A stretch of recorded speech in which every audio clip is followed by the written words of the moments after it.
I'm in the book of Psalm 68, verse 31. Princes shall come out of Egypt.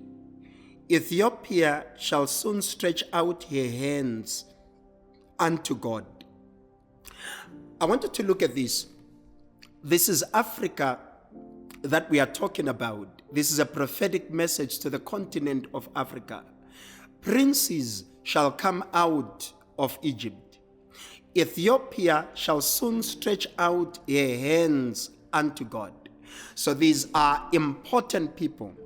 A prince manages the affairs and the resources of the earth. That's what a prince does. A prince controls systems. So in the last days, the African is going to be a controller of his own systems, a controller of his own politics, a controller of his own economics. So much invasion happened in the continent of Africa. But my belief is that right now the people we are raising in church are aware of what belongs to them, and they're beginning to take steps to own what belongs to them and to control it on their own. We are so grown up as the African continent that we no longer need a foreman to look at us, to look after us, to watch what we are doing. We can control our gold, we can control our diamonds, we can control our platinum. We know exactly what to do with these things.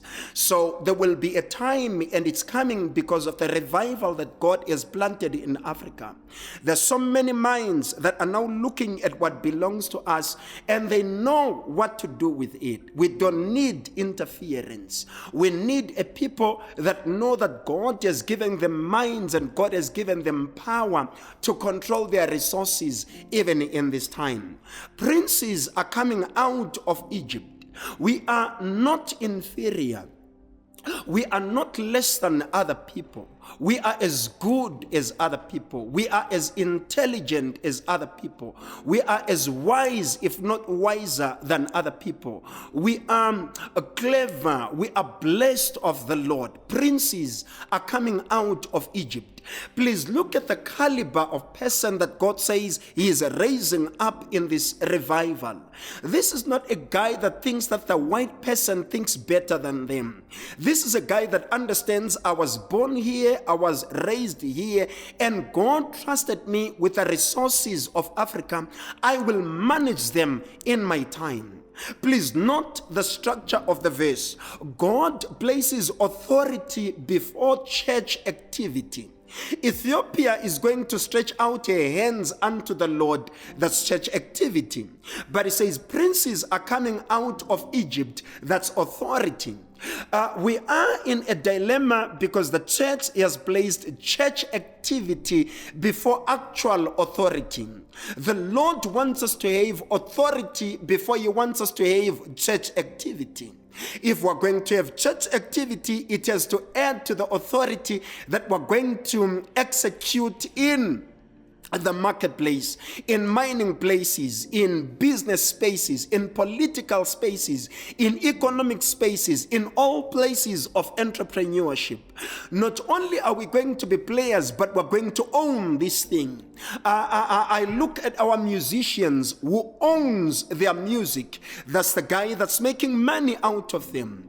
I'm looking at our soccer players who owns their talent. Those are the guys that are making money out of them. So we're moving to a time where we are princes and we control and we own our resources. And church activity is not going to be more important than authority.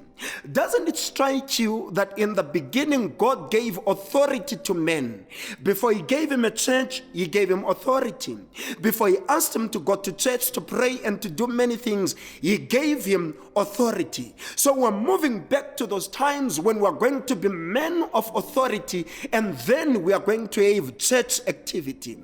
Right now we have so much church activity and no authority at all. You're asking all these guys that are busy about church, yet what do we have to show for it? What's happening in our lives is that we are so hyper about church, we're doing so much church, but we have no authority. We don't own businesses, we don't own industries, we don't own our music, we don't own our soccer players, we own nothing at all. But I dare to say to the people of God that we are coming to a place of authority. If revival sweeps across our continent and leaves no authority in our hands, then revival has not struck us. Because when revival comes, revival brings authority and ownership into our hands. Now, one thing that has contributed to all of this is that we don't understand leadership. Anytime we speak about leadership, we are speaking about leadership in vague terms. Let me show you something. How does the church handle leadership? Anytime we talk about leadership, we're speaking about it in two ways. Number one, we are speaking about a prayer for our leaders. We are speaking about leadership in the sense that pray for our leaders, and we are praying for our leaders. Number two, we start speaking about calling people in so that they support leaders. We need prayerful people. We need people that are going to come in and pray for our leaders. We need people that are going to be loyal to their leaders. But after being loyal to their leaders, we also need something else. We need something that's going to happen with us. We need something that's going to happen to our leaders. Every leader needs prayerful people.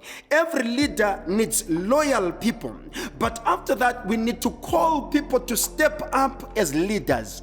We have prayed. We have supported leaders, but Africa now needs people that will step up as proper leaders. And again, the problem is that every time we call for leadership, we are raising more church leaders, we are raising more worship leaders, we are raising more preachers. But Africa needs leaders in the actual sense. We need leaders in politics, we need leaders in economics.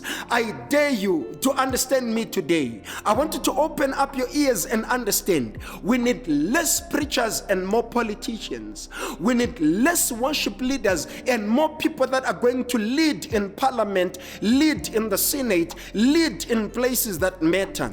We have so many preachers and no parliamentarians. The quality of preacher in Africa is astounding. The quality of person that takes up the microphone to call people to Jesus and to the kingdom in Africa is amazing.